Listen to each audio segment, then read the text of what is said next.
correct. When you have JP Morgan coming in doing some selling, 500 or 100, you are actually having a buyer on the other side. And if he keeps coming in as selling and keeps coming in with that enormous supply, then what tends to happen is the buyer has to sort of back off and lower his bid. But the bid that he's providing keeps getting hit. And so he's actually accumulating more.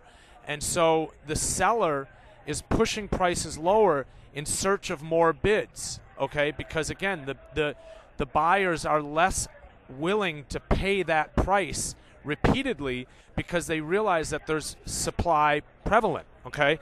And so why would they always be willing to pay the same price if you just have continued supply? Unless, now don't get me wrong, there's certain times where when paper seller doesn't drive the market lower. And that just means that there is demand present for that seller right there, and the demand is meeting the supply. There's even situations where you have paper seller, but the market goes higher. And that's just a case where the demand is absorbing all of that supply and seeking out supply at higher levels because the demand is actually more aggressive at this point, okay? One thing that's really important in terms of my job is that to always talk about the more aggressive player, okay? If you have JP Morgan coming in as a big seller and the market's moving lower, the last thing I want to be doing is talking about the buyer on the other side of all those sell orders because the market's actually moving lower. So if JP Morgan's coming in a seller at 5 even, and JP Morgan's now selling 4 halves, and JP Morgan is selling 4 evens, and JP Morgan's selling 380s, JP Morgan's selling 370s, it's wrong for me to be talking about that. That's the correct words that I should be using in that case because the market's breaking. JP Morgan's the more aggressive type player. But what if the other side of what I could be talking about, because again, for every seller you have a buyer, for every buyer you have a seller. What if in that case I was sitting there going, locals are buying 5 evens, locals are buying 4 halves, locals are buying 4 20s, locals are buying 4 evens, locals are buying 380s. That's kind of giving you a head fake. It's creating words and it's providing you words and creating thoughts in your mind by using the word buyer that makes you feel like the market should be going higher. Now again, for every seller there is a buyer, but who's the more aggressive player? That's what we try and focus on, where we have a high energy seller coming into the market, but the market's going higher, and because the seller appears to be more aggressive, we're talking about the seller. Sometimes it's a little bit more passive, or it's a little bit less easy to see that supply is being absorbed by this demand because of the aggressive nature of the seller. But actually what's happening is that supply is being absorbed and the market's going higher in the long run, okay? So, but that's very rare because most often, these markets and these price activity is governed and ruled by supply and demand, okay? And so most often when that high energy seller is coming in, the demand is diminishing and prices are actually going lower, and that seller's, he's seeking out lower bids to hit. He's hitting bids as he's seeing them, and those bids are slowly kind of backing up a little bit or taking a step back and going, why should I buy at these levels? There's more supply present. I'll probably be able to buy cheaper, so let me lower my bid, okay? It's sometimes difficult to think about on the sell side, so if we think about it in the buy side, kind of similar to the situation where we just created a little while ago in that store example that I was talking about. If you have a marketplace, just think of it kind of as a store, and you walk in there and you put something down on the counter, and the store clerk on the other side of the counter gives you an offer, pretty much what the price tag is. The price tag is the offer, okay?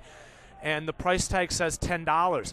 And you show him a $5 bill, and he looks at you like you're crazy because he just told you it's $10. Why would you have brought it to the counter if you were only willing to pay $5, okay? So this is a little bit different than the pit, but it's very similar. In a second, I'll get more into it, and you'll see how. So you're willing to pay $5. He's willing to sell it at $10. You don't have trade at this point. There's no buyer or a seller. You have bid and offer, okay? But what if a third party were to enter into the store right now and he's really in high demand of what is laying on the counter there, okay? So he goes, I'll buy that. I need that, what's on the counter. You're sitting there still just as a bid, a $5 bid, watching trade occur, okay? And not only are you a $5 bid watching trade occur, but you're seeing supply diminish. You wanted that initially, otherwise you wouldn't have brought it to the counter and tried to pay $5. And so what's happening is that product is trading at a price of $10. Now, what happens if that buyer makes it clear to the store owner or the person behind the counter that he needs more? He wants more of whatever the product is.